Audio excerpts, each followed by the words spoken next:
मुंबईतील कृत्रिम तलावांपैकी एक महत्त्वाचा तलाव असणाऱ्या पवई तलाव खरं तर पूर्णपणे भरलाय। या तलावाचं पाणी हे पिण्यायोग्य नसलं तरी प्रामुख्याने औद्योगिक बाबींसाठी वापरता येते, त्यामुळे याचा उद्योग क्षेत्राला फायदाच होणार आहे। दरम्यान याचाच आढावा घेतला आहे आमचे प्रतिनिधी भूषण शिंदे यांनी। पाहूयात। सध्या आपण आहोत मुंबईतील सुप्रसिद्ध तलाव म्हणजे मुंबईतील पवई तलाव। सध्या आपण त्याच तलावावरती आहोत आणि हाच तलाव मागील काल 2 दिवसांपासून जो पाऊस झाला, मुसळधार पाऊस जो मुंबईत झाला, त्या पावसामुळे हा संपूर्ण तलाव ओव्हरफ्लो झालेला आहे आणि आज हा तलाव अगदी वाहू लागलेला आहे आणि अशा प्रकारे हा तलाव काठोकाठ भरलेला आपल्याला पाहायला मिळत आहे।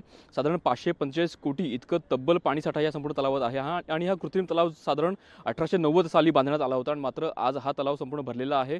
मागील वर्षीच्या तुलनेत जर पाहिलं कुठेतरी 8 जुलैला हा तलाव भरला होता, मात्र यावर्षी हा जून महिन्यात आपल्याला पाहायला मिळत आहे। त्यामुळे मुंबईत सध्या समाधानकारक पाऊस होतोय अशा प्रकारे चिन्ह सध्या आपल्याला पाहायला मिळत आहेत।